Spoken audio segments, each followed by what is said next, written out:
Alyssa Thomas, like what she does, she uses her body.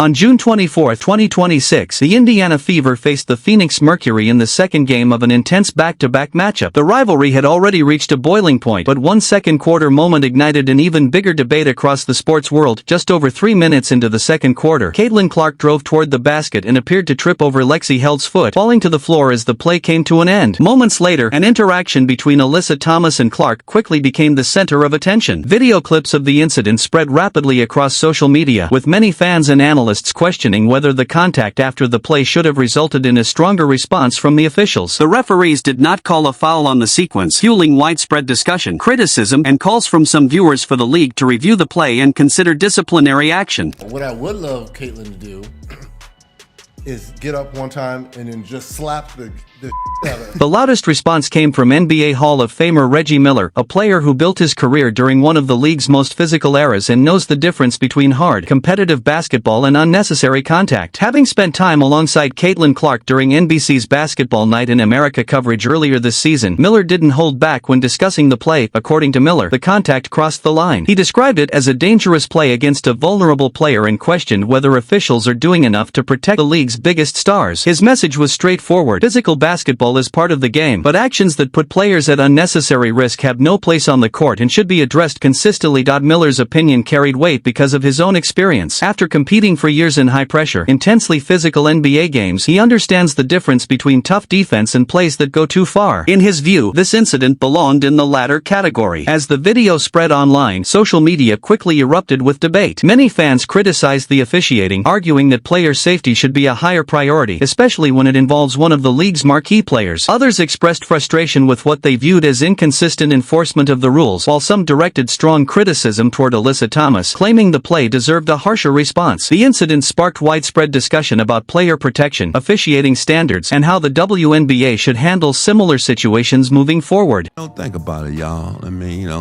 we're dealing with imperfect people. I mean, and when you look at it, they don't know the value that she's bringing for all of them. She bringing they flying private planes now. They went flying private before she came. They on major networks now. They weren't doing that. See, she remind me of Tiger Woods for golf. Yes. He changed the paycheck. Many fans were highly critical of the officiating, arguing that the play deserved a stronger response. Some believed officials should have ruled the contact intentional, while others pointed to different replay angles that they felt raised additional concerns about the sequence. Across social media, frustration grew as viewers questioned whether enough was being done to protect players during highly physical games. Calls for league discipline quickly followed. A number of fans urged the WNBA to review the incident and consider a suspension if it determined the play violated league standards. Others argued that player safety must remain the league's top priority, especially when a star player is involved. The debate soon expanded beyond a single play, with many discussing whether the WNBA's approach to officiating and post-game reviews is consistent. Some commentators took the discussion even further, suggesting the league risks damaging its reputation if it fails to address controversial incidents in a transparent and consistent manner. Their central argument was that all players, particularly those who draw significant attention to the league, should receive equal protection under the rules. Sports personalities also weighed in with strong opinions. Barstool Sports founder Dave Portnoy criticized the play, describing it as unnecessary and arguing that the league should carefully review the incident to reinforce player safety. Former WNBA player and broadcaster Stacey Dales likewise called for the league to examine the play, stating that she believed it warranted further review and was not appropriate for the situation. By the end of the game, Caitlin Clark was no longer on the floor, adding even more attention to an incident that had already become one of the most discussed moments of the night. The play sparked widespread debate among fans, media members, and analysts about officiating, player safety, and how the league should handle similar situations in the future. You're coming in here aware of what happened 2 nights ago? And that still happens? What? Absolutely unacceptable. No, she didn't, dude. Absolutely she just unacceptable. cursed. And the reckless closeout that they actually reviewed, and the foot still comes down on top of the defender's foot that wasn't upgraded? Absolutely disrespectful. Caitlin Clark's night came to an early end. After exiting in the third quarter with an apparent back injury, the Indiana Fever announced she would not return to the game.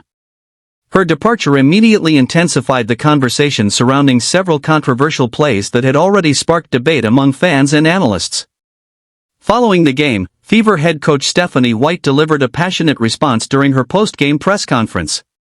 While she said she could not confirm whether one of the earlier incidents contributed to Clark's condition, White made it clear that she believed the play should have been called by the officials. She revealed that she had raised the issue with the officiating crew at halftime but felt her concerns were not adequately addressed.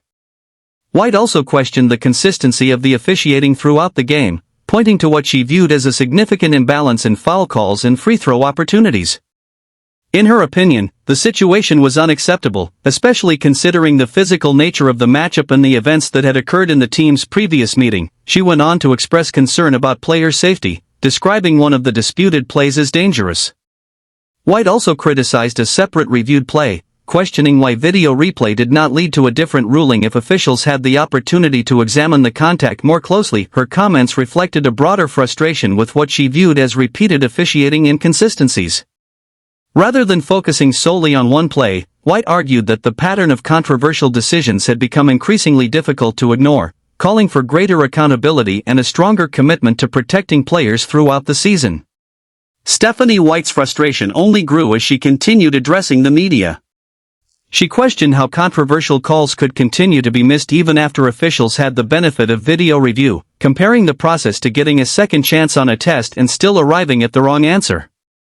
In her view, repeated mistakes become increasingly difficult to accept when replay technology is available to help officials make the correct decision. White argued that Caitlin Clark was involved in two separate plays she believed deserved stronger officiating responses. She criticized what she viewed as inconsistent enforcement of the rules, saying that if player safety is a priority, potentially dangerous plays should be evaluated thoroughly and ruled on consistently. The game itself had already been expected to be highly physical following the team's previous matchup, which featured multiple technical fouls and an ejection. With emotions running high before tip-off, many observers expected the officiating crew to keep the contest under control. Instead, several disputed plays became the focus of post-game discussion and fueled widespread debate among fans, analysts, and media members. After Clark exited with an apparent back injury, the Indiana Fever confirmed she would not return. White did not provide a timeline for her recovery, explaining only that the team would take a cautious approach because of the long WNBA season.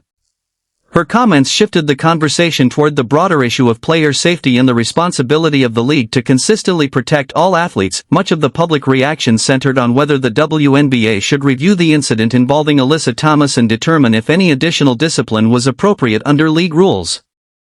Opinions varied widely, with some believing the on-court rulings were sufficient and others calling for further action after a league review. Regardless of where fans stand, the controversy has become one of th.